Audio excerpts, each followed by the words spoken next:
Abbiamo perso il senso della responsabilità fraterna. Siamo caduti nell'atteggiamento ipocrita del sacerdote e del servitore dell'altare di cui parlava Gesù nella parabola del buon samaritano.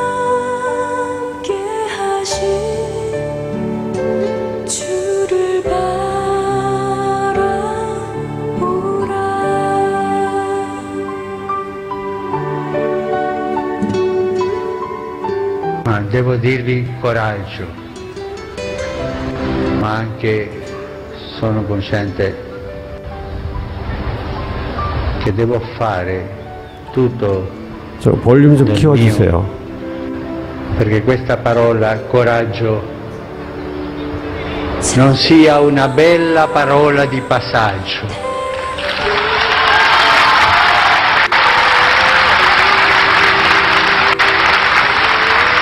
Non sia soltanto un sorriso di impiegato cordiale, un impiegato della Chiesa che viene e vi dice coraggio. No, questo non lo voglio. Io vorrei che questo coraggio venga da dentro e mi spinga a fare il tutto come pastore, come uomo.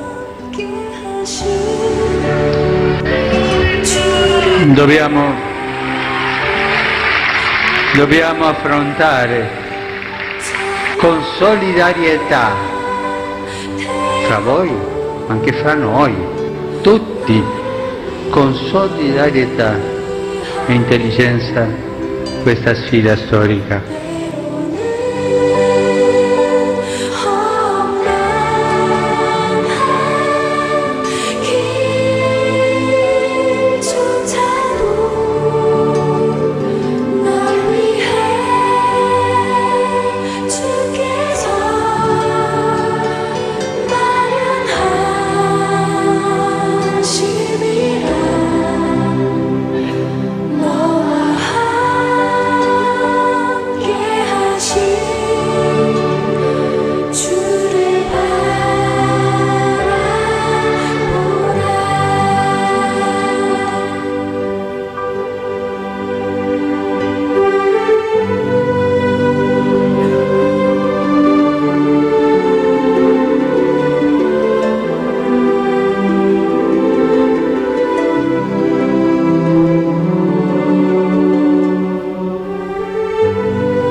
Una sofferenza che uno di voi ha detto che ti indebolisce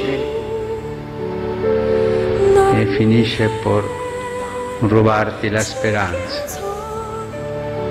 È la conseguenza di una scelta mondiale, di un sistema economico che porta a questa tragedia. Un sistema economico che ha al centro un idolo che si chiama denaro. Dio ha voluto che al centro del mondo non sia un idolo, sia l'uomo e la donna, che portino avanti col suo lavoro e portino avanti il mondo. Ma adesso in questo sistema senza etica al centro c'è un idolo e il mondo è diventato idolatra di questo deo denaro. E per difendere questo sistema economico idolatrico si instaura la cultura dello scarto. Si scartano i nonni e si scartano i giovani. E noi dobbiamo dire no a questa cultura dello scarto. Noi dobbiamo dire vogliamo un sistema giusto, un sistema che ci faccia andare avanti tutti.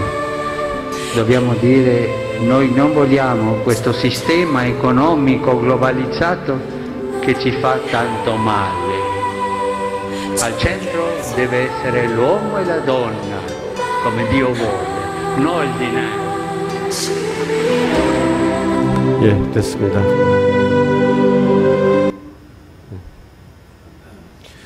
자, 교황님께서는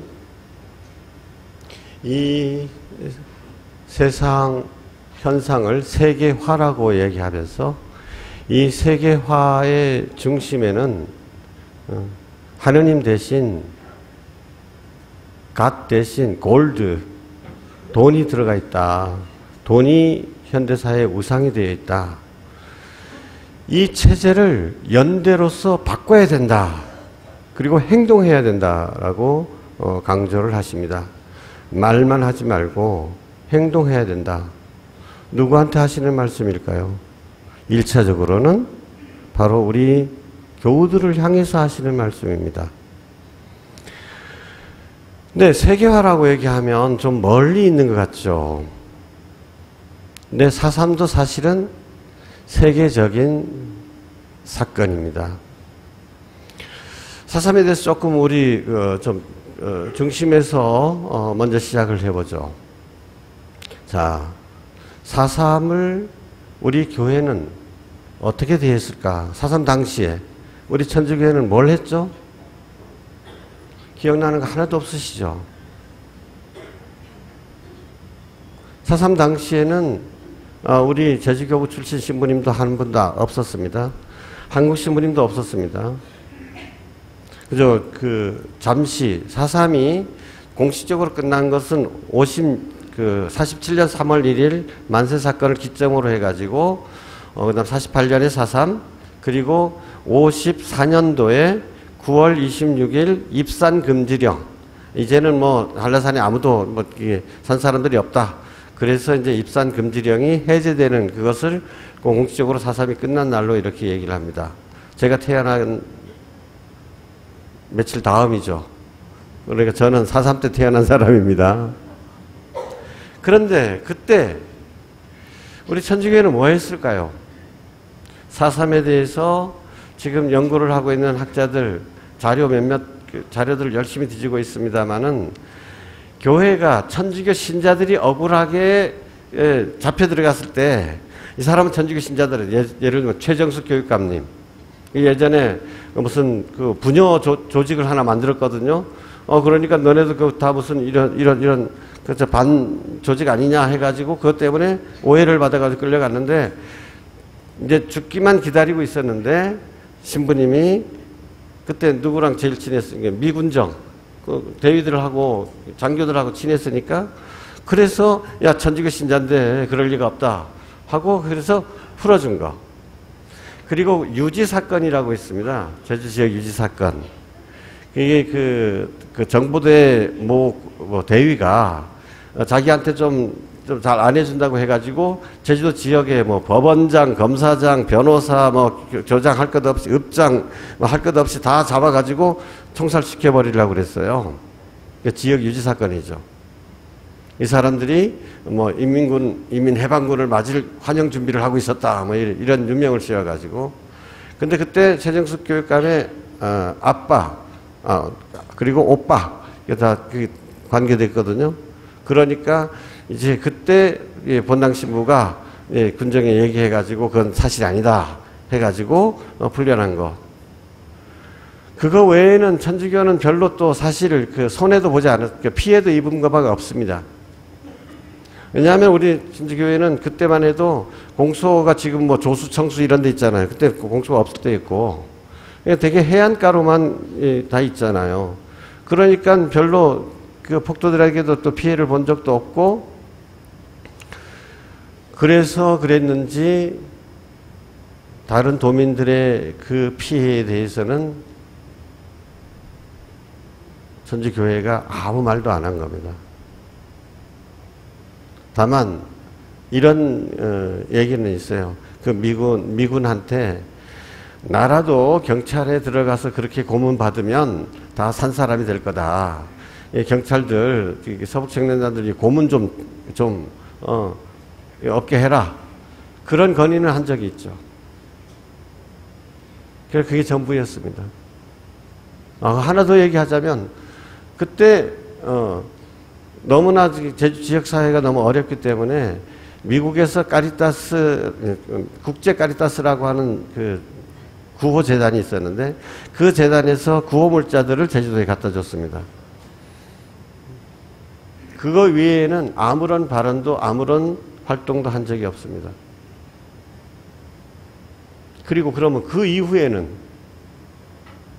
천주교회가 어떤 역할을 했는가?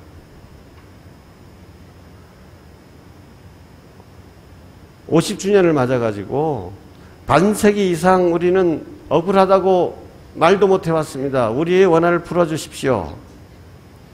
그런 전 도민적인 운동이 일어납니다. 근데 우리 교회가 뭘 했나요?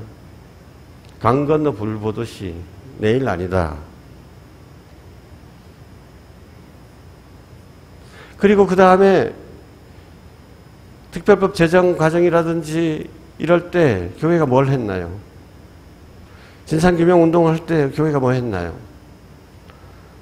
한 사람, 양영수 신부님, 그 어려울 때 4.3 연구소의 이사로서 활동을 했습니다. 그 외에 한 거 없어요. 강우일 주교님이 오셔가지고 제주도에 와가지고 그 전에는 전혀 당신도 몰랐죠. 이야, 이런 비극이 있구나. 제주도민들의 마음에 이런 한이 있구나. 이걸 교회가 따뜻하게 보살펴야 되겠다 하고 그런 마음으로 접근하기 시작한 거죠. 그래서 그 다음부터는 성당에서 그래도 4.3 위령 미사라도 지낼 수 있고, 그리고 4.3 추모제 할 때 젊은 신부들도 이제는 용기 내가지고 갈 수 있고, 그 전에 그랬다가는 쓸데없는 짓 한다고 분란을 일으킨다고 욕이나 처먹을 뻔했죠. 그런데 개신교는 두 가지 측면이 있습니다. 하나는 가해적인 측면이 있고 또 하나는 아주 그 구원자로서의 역할도 합니다. 개신교가 직접적으로 여기에 개입될 수밖에 없는 이유는 가해자의 측면으로서 서북청년단의 성격입니다. 서북청년단이 제주도에 와가지고 만행을 저질렀다는 것은 다 알고 계실 거예요. 그런 얘기는 좀 들어보셨을 거예요. 마을에 가가지고 밥 차내놓으라면 구장이 이제 그 동네 당시 책임자니까 구장이 이제 그래도 있는 거 없는 거 다 차해가지고 해오잖아요. 이것도 먹으라고 해놨느냐고 밥상을 들고 구장을 두들겨 패기 시작하는 거예요. 내가 아는 교우 한 분은 그때 그 중산간의 절의 주지였는데 그 아버지가. 근데 이제 겨울철에 장작을 많이 해놨잖아요. 그런데 이게 자기네들 추우니까 그 장작 다 가져갔어. 나중에 돈 준다고 말은 처음에 가져갈 때 돈 준다고 했겠죠. 그러니까 돈 받으러 갔어. 세상이 어떤 건지 모르고 돈 왜 안 주느냐고 돈 받으러 갔다가 너희 자식 해가지고 두들겨 패서 죽었습니다. 이런 식이었어요. 그리고 마을에서 제일 예쁜 처자 있으면 저 나한테 보내라. 안 보내면 어떻게 될까요? 너 입산자 가족이 너네 오빠 어디 갔어? 살려면 내 말 들어. 그리고 이제 또 입산자 가족이라고 해가지고 그러면 이제 또 죽으니까 잡혀가죠. 잡혀가면 또 산에 갔다 왔다 해가지고 또 잡혀가죠. 산 사람하고 연락했다고 해서 잡혀가죠. 산 사람한테 쌀 줬다고 해서 잡혀가죠. 그러면 자기 아들이 잡혀가니까 자기 재산 다 팔아가지고 소 몇 마리 사갖고 서북청년단에게 바칩니다. 우리 아들 좀 빼줍소. 그때 돈 있는 사람은 그렇게 살아남아. 근데 이 서북청년단이 어디서 온 사람들입니까? 서북이라는 말이 뭡니까? 평안도 집안을 얘기하는 겁니다. 이 사람들은 대부분 다 개신교 신자였어요. 개신교 신자들이 북한에 이제 그 공산 정권이 들어서니까 탄압을 받아가지고 집도 절도 없이 그냥 맨몸으로 남한에 내려온 거죠. 그러니까 남한에 내려오니까 어디 의지할 데가 어디 있습니까? 그때 남한으로 내려온 개신교인들을 중심으로 해가지고 설립된 교회가 영락교회입니다. 그래서 이 영락교회에서 그들을 다 받아줬어요. 그리고 용돈도 주고 그러면서 조직을 시킵니다. 그렇게 해서 만든 영락교회 청년회가 바로 서북청년단입니다.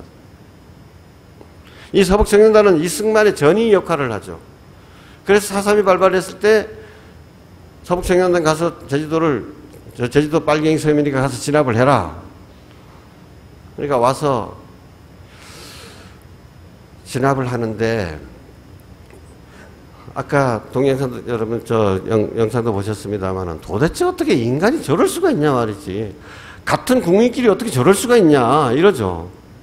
근데 이 사람들은 북한에서 넘어와 가지고 제주도 사람들을 만나보니까 처음에는 제주도는 빨갱이 섬이다 라는 말을 듣고 보복심에 자기네들 그렇게 당했잖아요. 다 뺏겼잖아요. 이 빨갱이 새끼들이 이것들은 그냥 다 죽여야 돼. 뭐 그런 마음으로 했을 뿐만 아니라 또 제주도 와보니까 제주도 무사마심 근데 뭔 말인지 알아들어야지. 이건 대한민국 국민이 아닌 거야. 말도 틀리고 풍속도 틀리고. 그래서 오히려 더 잔인하게 굴지 않았나 이런 이야기도 있습니다. 그런데 이 서북청년단의 만행 때문에 그래서 교회가 습격을 많이 받습니다. 특히 모스포 교회도 마찬가지고 그 다음에 화순교회 이런데 그런데 고산에 있던 목사님 한 분이 자전거 타고 가다가 산 사람들한테 붙들려 가지고 죽습니다. 그때 교인들 한 10명과 같이 생매장 당했다고 합니다. 근데 이 목사님은 죽어가면서도 주님 저들을 용서해 주십시오. 성서에 나온 이야기대로 그렇게 했다고 전해집니다. 제주도 1호 순교 목사죠. 근데 안타까운 거는 이분의 아드님이 지금 어느 교회 장로님인데 4.3 사건만 나오면 몸소리 치는 거예요. 이 사람 4.3은 그 사람의 그 시각에서 4.3은 뭐예요? 폭도들이 양민들을 학살한 사건이다 이렇게 알고 있잖아요. 그거밖에는 없는 거예요. 그래서 4.3 특별법 만든 거 이거 무슨 빨갱이들 그 뭐 신원해 주느냐 뭐 이러고 해서 특별법도 그 헌법에 위배된다.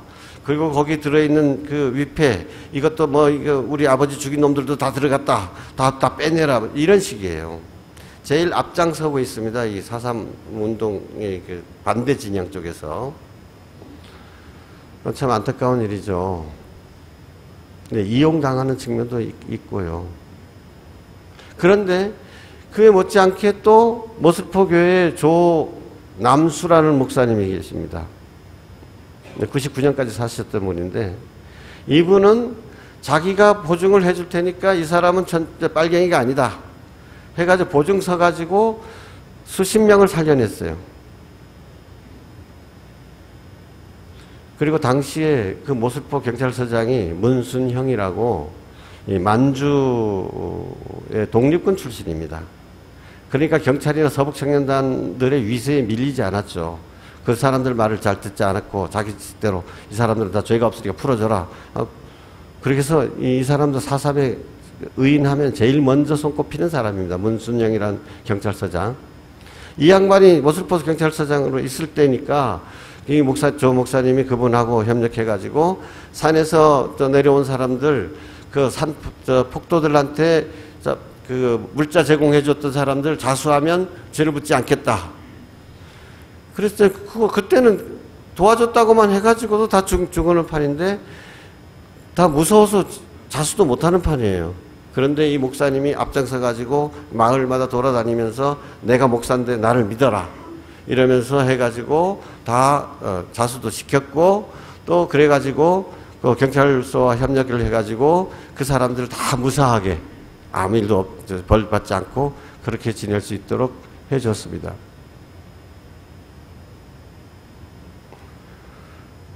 거기에 비해서 천주교는 진짜 너무도 할 일이 없었죠.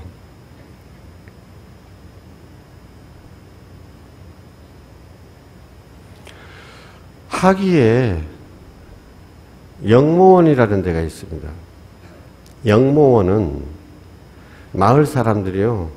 그때 이 마을 사람들이 와서 저 마을 사람 죽이고, 저 마을 사람도 이 마을 사람 죽이고, 이래가지고 동네도 서로 막 이렇게 나눠지고, 그리고 어느 쪽에 좀 자익적인 성향이 농후한 사람들이 많다. 그러면은 그 동네가 지속적으로, 사회적으로 지탄을 받게 되니까 동네 이름도 아예 바꿔버립니다. 하기, 1, 2, 1이 이렇게 하라고, 동길이 이런 식으로 이름도 바꿔버려요. 그런데 이 동네 사람들이요, 공동묘지를 하나 만듭니다. 이름이 영모원인데, 거기는 독립운동 하다가 돌아가신 분들, 그리고 한국전쟁 때 또 전사하신 분들, 그리고 베트남 전쟁 때 가서 또 순국하신 분들, 이런 분들만 아니라 4.3 때 희생된 사람들도 다 한꺼번에 한 자리에 모아놓은 겁니다. 그러면서 이런 얘기를 합니다. 비문에 써 있는 겁니다.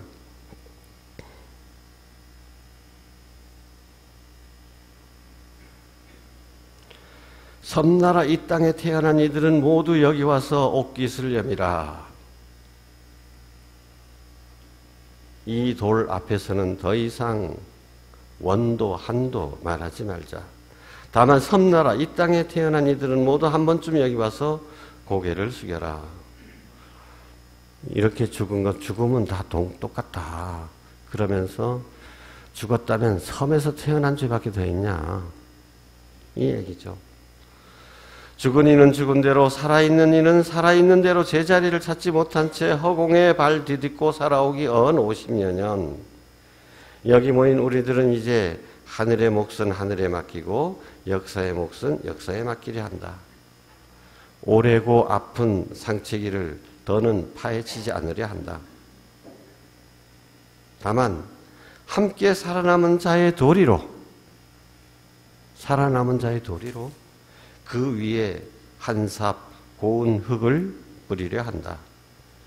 그 자리에서 피가 먹고 딱지가 앉아 뽀얀 새살마저 살아날 날을 기다리려 한다. 지난 세월을 돌아보면 모두가 희생자이기에, 모두가 용서한다는 뜻으로 모두가 함께 이 빗돌을 세우나니 죽은 이는 부디 눈을 감고 산자들은 서로 손을 잡으라. 예수님 모르는 사람들입니다. 근데도 이미 훌륭하게 복음 정신을 실천하고 있는 겁니다. 참 부끄러울 뿐입니다.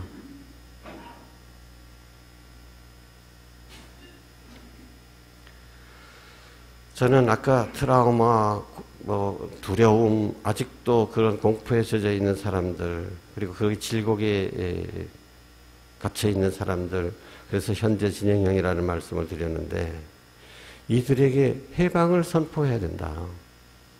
그들을 해방시켜줘야 된다. 해방하기 위해서는 그들이 자유롭기 위해서는 어떻게 해야 될까요?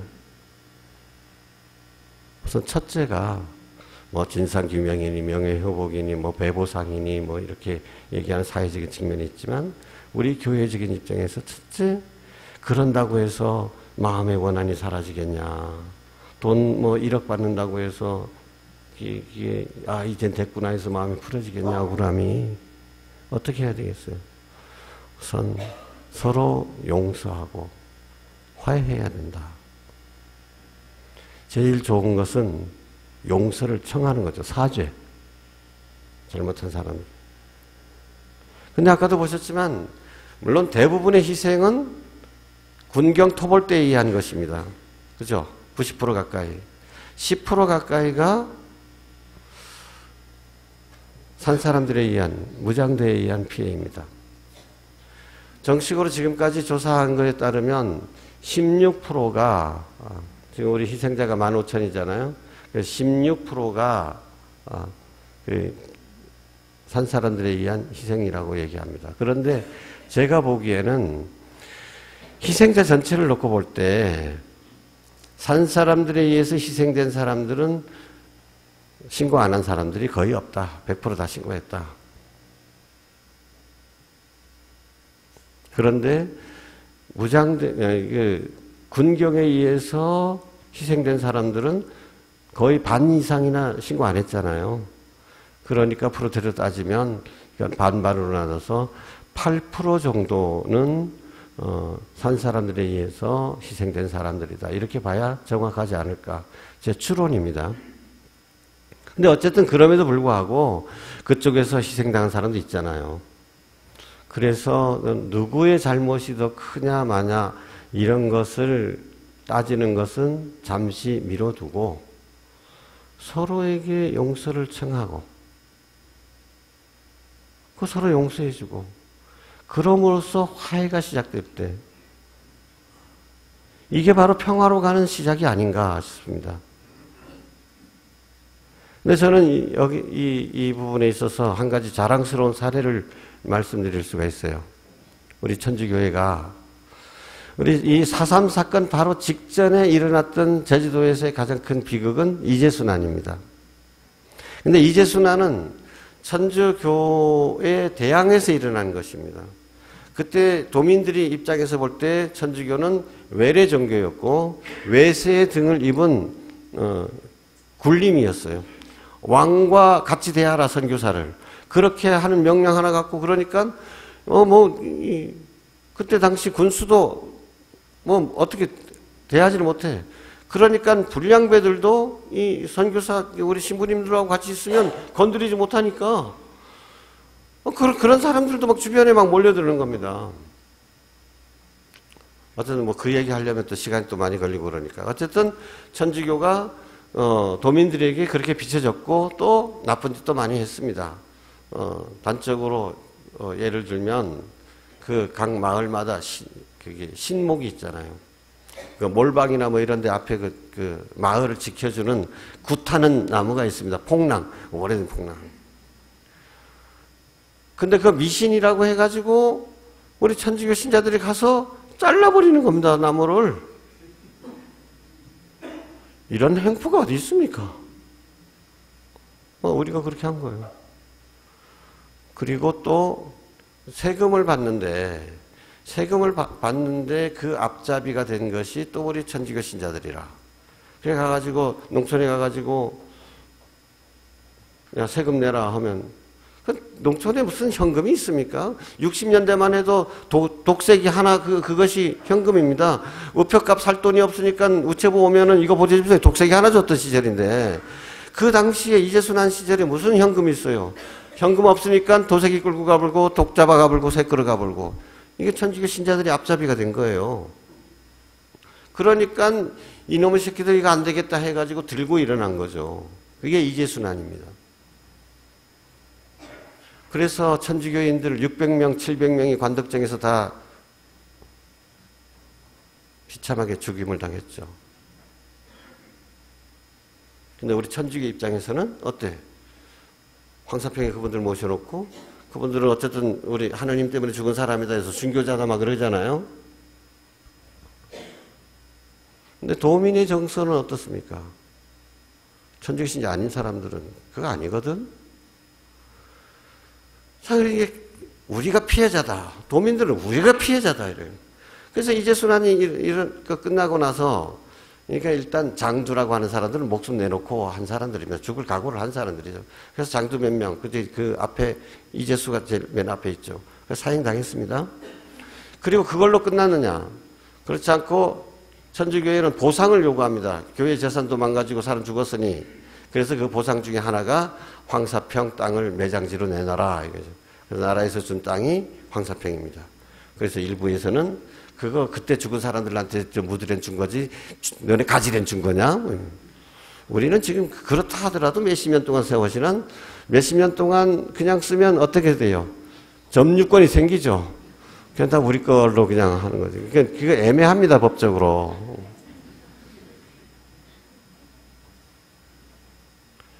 근데 제주 이재순환 측에서 볼 때는 도무지 천주교가 뭐 하는 데냐 말이지. 위세를 힘 있다고 해가지고 막 이러는 거 아니냐. 그래가지고 그때 또 사람만 죽었을 뿐만 아니라 피해 보상으로서 1인당 몇 잔씩 다 도민들 다 내놓으라 그랬어. 경제적으로도 엄청 피해를 본 거예요. 그 모슬포 대장 정의고울 쪽에 이 사람들은 그 분위기를 지금도 가지고 있어요. 향토사학가들은 그쪽 시각에서 바라보고, 우리 천주교 신자들은 그때 김옥희 수녀님이 그 교회사 그 연구한다고 해가지고 썼는데 그 기름을 부어버렸어. 응? 그거는 우리는 참 억울하다 이거지. 그 사람들이 오해해서 그런 거고 말이지. 우리가 하지도 않은 짓을 했다고 막 소문내고 우리를 탄압했다 막 이러는 거예요. 향토사학과에서 그 책이 나오니까 막 난리가 났어. 그러던 즈음에 이 제주 지역사회, 지역 시민단체들과 또 그 이재수의 그 유족들과 천주교회와 만납니다. 그래서 심포지움을 하면서 그때 정말 우리 문창호 신부님이 이제 주교님이죠. 문창호 주교님이 정말 멋진 논문을 발표를 합니다. 그 자리에서 우리 천주교의 그 잘못에 대해서 진짜 우리가 억울하다는 말은 한마디도 안 하고 잘못한 것들만 쫙 축소해가지고 우리 이렇게 잘못했습니다 라고 하는 거예요. 그 유족들이 자기네도 좀 억울한 면이 있다고 하는 것도 알잖아요. 근데 그런 얘기 한마디도 안 하고 잘못했습니다라고 도민사회에 용서를 청했을 때 흔쾌히 우리 천주교를 받아들이고 자기네들도 잘못한 점이 있다 말이지. 그렇다고 700명 죽여보냐 말이지. 그거 그렇잖아요. 그건 자기네들도 그런 잘못이 있다. 그러나 이제 서로 손을 잡고 제주 지역 발전을 위해서 평화의 섬을 위해서 협력해 나가자. 공동선언을 하는 것입니다. 이러면서 치유가 이루어지는 거예요. 저는 이 사례, 이 제주교구의 사례, 이 사례가 4.3 사건에서도 그와 같은 역할을 해야 된다라고 주장하는 사람입니다. 내년이 4.3 70주년이잖아요. 그래서 우리 교회가 뭐 할 거냐? 그래. 뭐 육지 사람들은 4.3이 뭔지도 잘 모르니까 홍보도 해야죠. 그리고 다시는 이와 같은 기극이 일어나지 않도록 다시 한번 법과 제도도 정비를 해야 되겠죠. 그리고 후세 교육도 열심히 시켜야 되겠죠. 그리고 또 국제적인 연대도 가져야 되겠죠. 그러나 그래서 제가 그 준비 모임을 하면서 주교님 그때 네 분이 참석했는데 그때 제가 조심스럽게 건의를 해봤습니다. 주교님 이거 우리 한국천주교회가 개신교에다가 정식으로 요청을 해가지고 공동으로 사죄 그 선언을 하면 어떻겠느냐. 근데 요즘 개신교 분위기가 어떻습니까? 개신교 대형 교회들은 다 보수 꼴통으로 돌아버렸어요. 태극기 부대의 주력이 개신교 대형 교회들입니다. 그러니 주교님들이 지금 분위기로서는 안 될 것 같다. 나는 영락교회만이라도 4.3 70주년을 맞아서 자신들의 과오에 대해서 좀 이렇게 회개하고 용서를 청하는 성명서 하나라도 나왔으면 어떨까. 전국적인 차원에서 안 되니까 그럼 우리 제주 영락교회만이라도 그렇게 할 수 있으면 어떻게 좋겠냐. 아까 말씀드린 이대영 목사님의 아드님, 아주 장로님이시잖아요. 그러니까 그분도 이제 나도 용서하겠습니다. 나의 아버지를 죽인 사람들을 용서하겠습니다. 이제 제주도민들을 서로 화합합시다. 이렇게 한다면 70주년이야말로 정말 이제는 진짜 아픈 어두운 과거에서 빛으로 나아가는 단계가 되지 않을까. 지금 내년에 70주년을 맞아서 천주교회는 우리 주교님께서 이제 주교회의에 그 건의를 하고 해가지고 전국적으로 70주년 4.3 주간을 거행을 하게 될 겁니다. 그리고 거기서 이제 확정된 건 아닙니다만은 우리 문창훈 신부님이 또 강력하게 주장을 하고 그래서 대국민 또는 대도민 우리 천주교회의 그 부족했던 점들에 대해서 그때 도민의 아픔에 대해서 함께 아파하지 않았습니다. 위로도 안 되고 변호자도 못 됐고 보호자도 못 됐습니다. 그 이후에도 그렇게 계속해서 진행형으로 고통을 받는 유족들에 대해서도 아무런 언급조차도 하지 못했습니다. 4.3 진상규명하자고 하는 운동이 목소리가 높아질 때 목소리도 더해주지 못했습니다. 아무런 도움이 되지 못했죠. 이런 면에 대해서 제주 교구가 제주도 도민들에게, 유족들에게 사과를 한다는 거죠. 저는 이것이 아주 중요한 모멘트가 될 것이 아닌가. 적어도 주교님은 그런 시각을 갖고 있습니다. 4.3에 대해서. 교회의 역할이 뭡니까? 하느님의 성사요, 화해의 도구 아닙니까? 지금 4.3은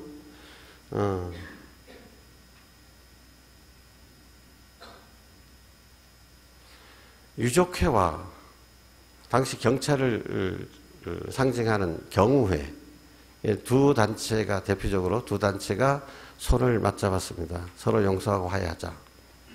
그리고 전국체전 때 두 사람이 같이 횃불을 들고 봉화를 들고 행진을 했습니다.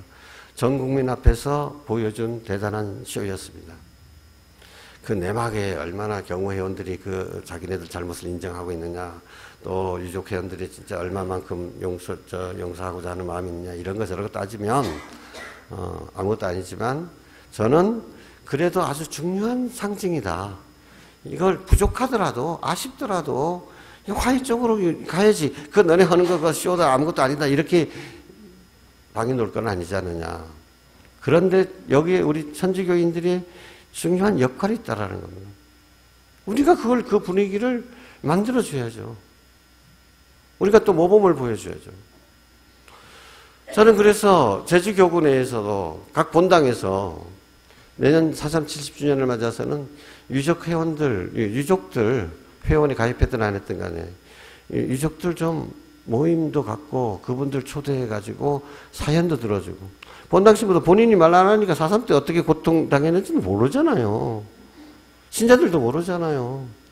근데 한번 자기가 나는 이렇게 어렵게 살아왔다는 말을 하면서 이게 치유의 과정이 되잖아요. 다른 사람들도 그거 같이 듣고 공감해 줌으로써 치유가 시작되잖아요. 이런 과정을 우리 시작해야 된다. 그리고 또 우리 교구 중에서 경찰들도 많지 않습니까? 경찰도 은퇴한 사람들도 많지 않습니까? 이런 분들에게도 또 우리 크리스찬 정신으로서 서로 화해를 하자 말이지. 당신이 직접 잘못한 거 아니잖아요. 그래도 그때 우리 역사이해타, 그래, 우리들이 과거에 잘못한 것들 용서를 해주라. 그래서 화합하자. 이런 거 우리 성당에서 이런 모임들이 움직여 나가고, 그래서 전체적으로 확산될 것이 아니냐. 아까 영모원 얘기했으면 하느님을 모르는 사람들도 이렇게 하는데,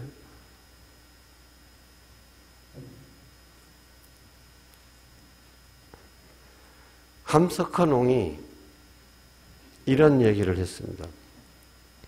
6.25가 난 이후에 나는 한 명의 목사도 전쟁의 비참함에 대해서 이야기하는 것을 본 적이 없다. 천주교도 마찬가지겠죠.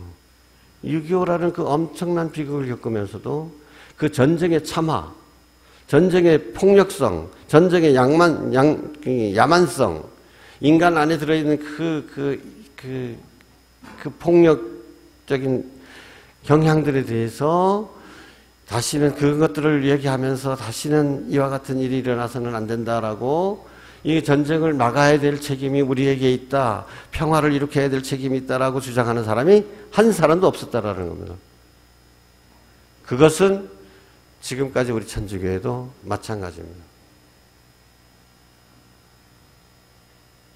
우리 주교님이 말씀하시기 전에까지는, 마지막 우리 주교님 영상 강론 한번 들어보겠습니다. 문제 제기를 합니다. 우리 신자분들 중에도 그렇게 생각하는 분들이 많이 계십니다.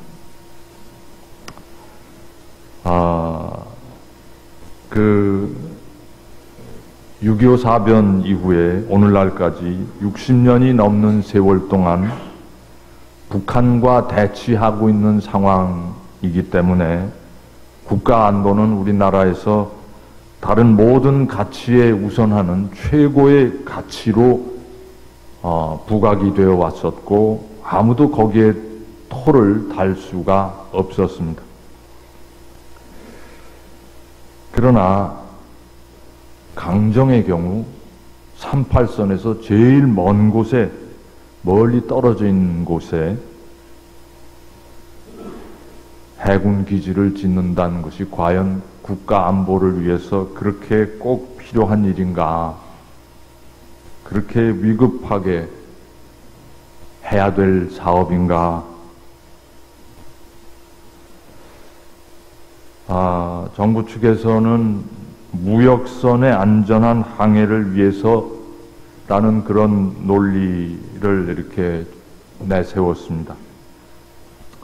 근데 동남아 해역에서는 최근에는 거의 등장하지도 않는 해적선 몇 척을 상대로 하기 위해서 최첨단 미사일을 장착하는 이지스함을 비롯해서 항공모함까지 정박하는 그런 거대한 군사기지를 해적들 몇을 상대하기 위해서 과연 필요로 하는가. 정말 앞뒤가 전혀 안 맞는다는 생각이 듭니다. 실제로 우리 해군의 병력과 또 우리 해군의 국방부의 예산 규모로는 항공모함은 운영할 수도 없고 운영할 꿈도 안 꾸고 있을 것입니다. 필요하지도 않고요. 근데 우리 국회의원 한 분의 그 조사에 밝힌 바에 의하면 국방부에서 주문한 설계는 분명히 항공모함을 정박시키기 위한 군항을 전제로 설계가 위촉되었습니다. 결국은 강정의 기지는 중국을 상대로 동북아의 전략적 우위를 선점하기 위해서 미군과 합동으로 운영하는 새로운 그런 전략적 기지를 만들려는데 그 목적이 있다고 볼 수밖에 없습니다. 한국교회는 오늘날까지 국가 안보를 위해서라면 국민에게 어떠한 국가가 어떤 그 희생을 요구해도 아무런 문제 제기를 한 적이 없습니다. 심지어 베트남에 우리 군대를 파견했어도 교회는 아무런 논평을 하지 않았습니다. 지금 돌이켜 생각해 보면 부끄러운 일이 아닐 수 없습니다. 그러나 이제는 38선에서 제일 먼 이 제주도에 동북아의 군사적 긴장을 촉발하게 될 대규모 군사기지를 새롭게 건설하겠다고 하는 이 문제는 우리가 오늘 교회가 가르치는, 가톨릭 교회의 교리가 가르치는 원칙에 따라 근원적으로 문제 제기를 하지 않을 수 없는 것입니다. 가톨릭 교회 교리서는 10계명 중에 5번째 계명인 살인을 해서는 안 된다 하는 계명을 설명하는 대목에서 우리가 개인의 생명을 해치지 않는 것만으로 이 계명을 지키는 것이 아니고 평화를 이루기 위해서 구체적으로 노력해야 한다는 것을 가르치고 있습니다. 그 교리서, 가톨릭 교회 교리서 2304항에 보면 이렇게 적혀 있습니다. 인간 생명의 존중과 증진에는 평화가 필요하다. 평화는 단순히 전쟁이 없는 것만도 아니고 적대 세력들 사이의 균형을 보장하는 데 그치는 것도 아니다. 2307항에는 또 이렇게 교리서는 말합니다. 다섯째 계명은 인간의 생명을 일부러 파괴하는 것을 금지한다. 모든 전쟁이 초래하는 불행과 불의 때문에 교회는 선하신 하느님께서 오랜 전쟁의 굴레에서 우리를 해방시켜 주시도록 모든 이가 기도하고 행동할 것을 간곡히 촉구한다. 모든 시민과 모든 위정자들은 전쟁을 피하기 위해 진력할 의무가 있다. 2315항에는 이렇게 말씀합니다. 많은 사람들은 무기의 비축을 가상의 적에게 전쟁을 단념하도록 하는 역설적인 방법이라고 생각한다. 사람들은 전쟁을 국가들 간의 평화를 보장할 수 있는 방법 가운데 가장 유효한 것으로 여긴다.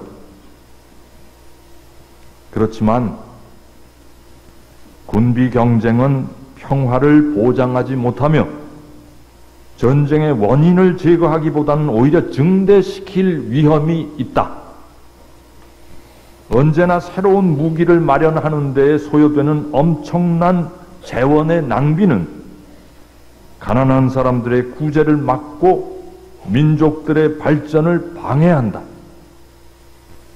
과잉 군비는 분쟁의 원인을 증가시키고 분쟁이 확산될 위험을 증대시킨다. 옛날에는 가톨릭 교회에서 국민의 생명을 보호하기 위해서 하는 전쟁은 정당하다고 가르쳤습니다.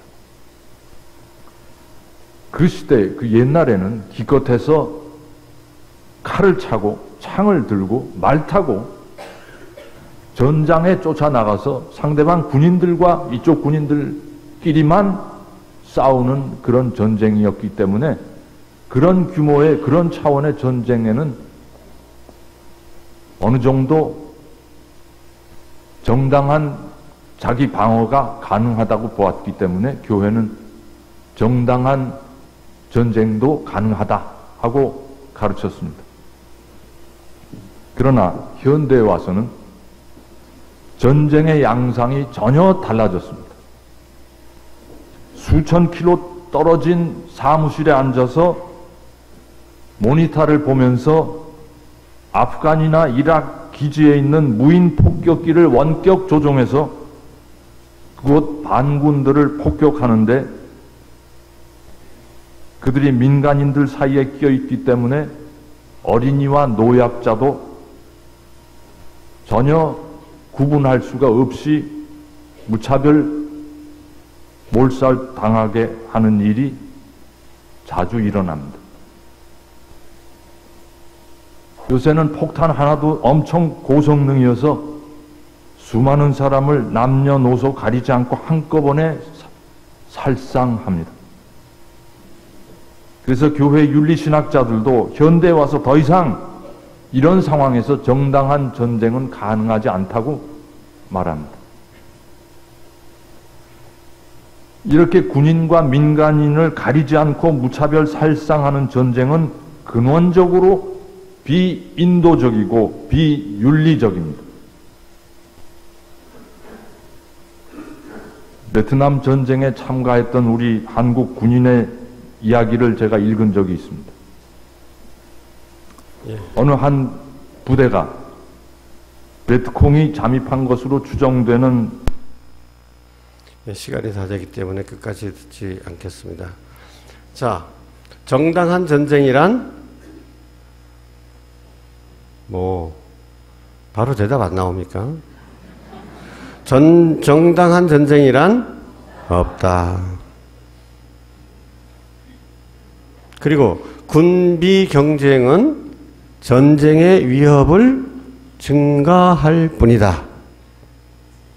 이게 맨 처음에 본 뉴스에서 나온 증명되는 거 아닙니까? 군비 경쟁이죠. 북한은 이런 원자탄 갖고 있으면 그럼 아무도 우리를 대적하지 못할 것이다. 그러니까 북한이 그러니까 어떻게 해? 우리도 이것도 만들고 저것도 만들고 미국에서 핵폭탄도 들어와야 된다 얘기하고 아까 본 한 대에 몇 조씩 하는 그 스텔스기들 230대 동원해가지고 막 겁박을 하고 이러니까 전쟁 위협이 핵폭탄 때문에 전쟁이 억제되는 겁니까? 더 높아지죠.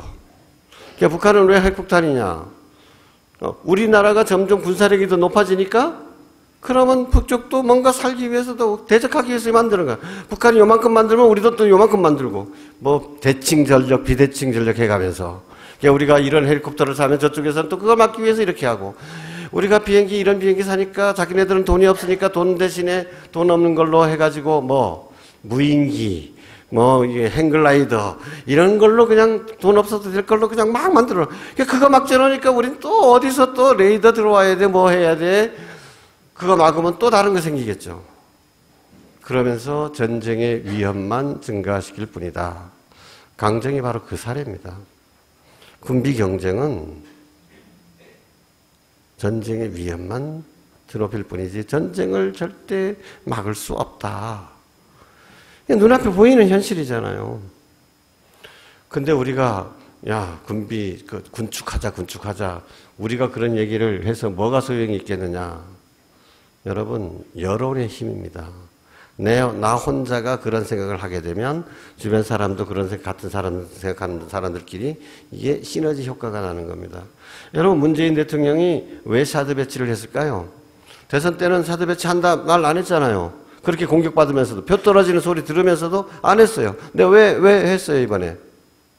북한 때문에? 아닙니다. 자기가 대통령 된 지 몇 달 안 됐는데 만약에 그런 상태에서도 사드 배치 안 한다 이러면 보수적인 사람들이 막 들고 일어나서 국정 운정이 안 돼. 여론 때문입니다. 그러니까 절대적으로 모든 사람들이 군비 경쟁은 안 된다라고 하면 대통령 일하기가 훨씬 쉬워지는 거죠. 그래서 전 주교님한테 한번 여쭤봤어요. 북한이 요구하는 것이 다른 게 아니다. 북한하고 미국하고 평화협정 맺자는 겁니다.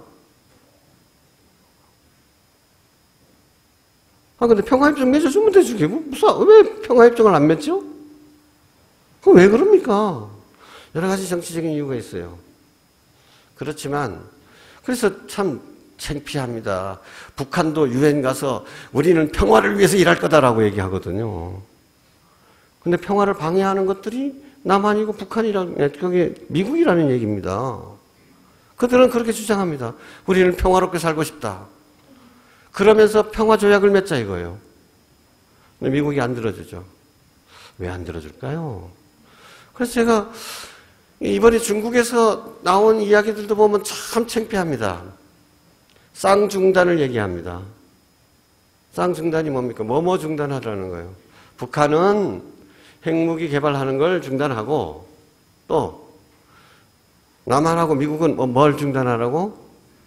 어려운 거 아닙니다. 오늘 같은 경우 군사훈련 중단을 군사훈련하는 돈 얼마나 많이 듭니까? 근데 그거 중단하라는 거예요.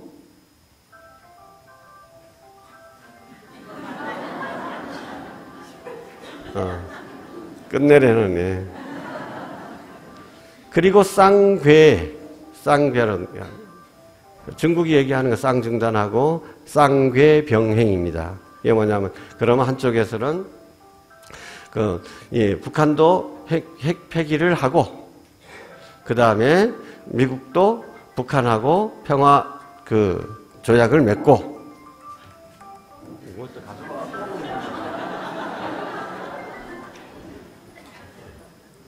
근데 안 합니다. 왜 안 할까? 중국이 그렇게 하라고 하는데도 왜 안 할까? 미국은 계속해서 뭐만 해. 원유 중단 마라. 북한 막 목살기 굴려고만 하죠. 그런 얘기 왜 안 할까? 얘기해서 주교님의 대답은 이랬습니다. 두봉 주교님이 한번 그런 말씀을 하시더라. 북한에서 저렇게 핵폭탄 한번 미사일 한번 날릴 때 저게 몇천억씩 들잖아요. 벌써 16번째인가 그렇게 하고 있잖아요. 그 돈이 다 어디서 났을까? 돈이 어디서 났죠, 현금이? 이 미스테리라는 거예요. 어디서 났을까? 부추기는 세력이 있는 거예요. 북한이 핵무기를 개발함으로써 생기는 긴장, 이걸로 덕보는 세력들이 있습니다. 그러니까 은근히 여러 가지 방법으로 북한이 자꾸 그렇게 도발하도록 부추기는 겁니다. 국제적인 세력이. 뭘까요? 군산복합체라고 하는 무기 제조 업체들입니다. 자, 요즘 살만 났어요, 그놈들. 한국에서 뭐 헬리콥터 몇 산다 그러고, 뭐 산다 그러고, 뭐 산다 그러고, 뭐 산다 그러고. 이런 트럼프와 이번에 일본 가서 한 얘기, 우리나라 와서 한 얘기 뭡니까? 다 무기도 많이 사라는 얘기였죠. 그러니까 평화협정 맺으면 손해보는 세력이 누구죠? 바로 그놈들입니다. 근데 이건 어느 나라만이 아닙니다. 그 군산복합체는 다국적 기업들입니다. 돈 있는 놈들입니다. 자, 다시 교황님 얘기로 돌아갑니다. 세계화라는 미명하에 돈이 중심인 세상이다. 핵심은 여기 있는 거예요. 그래서 예수님께서 우리에게 평화의 사도가 되라고 하셨습니다. 평화를 위해서 일하는 사람은 행복하다. 그들은 하느님의 자녀라 불릴 것이다. 우리가 말하는 평화는 뭐냐? 그렇게 서로 군비를 막 증강시켜가지고 그래서 균형을 이루기 때문에 나도 다칠까봐 서로 겁내서 뭐 이런 평화가 아니다. 거짓 평화다. 예수님께서 이렇게 말씀하셨죠. 나는 너에게 내 평화를 두고 간다. 내가 주는 평화는 세상에 주는 평화와 다르다 그랬죠. 뭐가 다르다는 겁니까? 우리가 원하는 평화는, 우리가 이룩할 수 있는 평화는 십자가의 사랑을 통한 평화입니다. 개인의 이기심을 충족시키고 쾌락을 추구하는 물질 문명에서, 여기에 다 기본이 돈이죠. 돈 중심 사회에서 회개해가지고 사랑의 문명을 건설하는 게, 이게 주님께서 주시고자 하는 평화고 주님의 제자들인 우리가 함께 연대해서 이룩해내야 될 평화인 것이죠. 그래서 전쟁에 대해서 분명히 노하라고 얘기를 해야죠. 그러면 돈키호테라는 비난을 들을까 하면 세상 물정도 모르고 뭐 이런. 옛날 우리 초대 교회인들은 로마에서 세상 물정 모른다고 다 그렇게 해서 죽음을 당했습니다.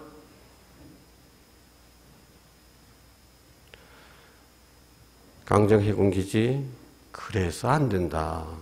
이게 절대 평화에 도움이 되지 않는다. 이거 다 돈에 의해서 놀아나는 거다. 돈만 하다 보니까 우리가 거기에 노예가 되는 것이다. 오지선 이제는 우리는 돈에서 자유로워야 된다. 해방돼야 된다. 돈에 대해서 노라고 얘기해야 된다. 그들이 얘기하는 논리에 우리는 노라고 얘기해야 된다. 그러기 위해서는 이제 우리 제주도뿐만 아니라 전국의 신자들이 또 세계의 모든 신자들이 함께 힘을 모아야 되고 우리만이 부족한 개신교도 물론 같이 해야 되고 또 전 세계의 다른 선의를 가진 사람들과 함께 협력하자. 이것이 사회교리에서 가르치는 평화에 대한 이야기입니다. 수고들 하셨습니다.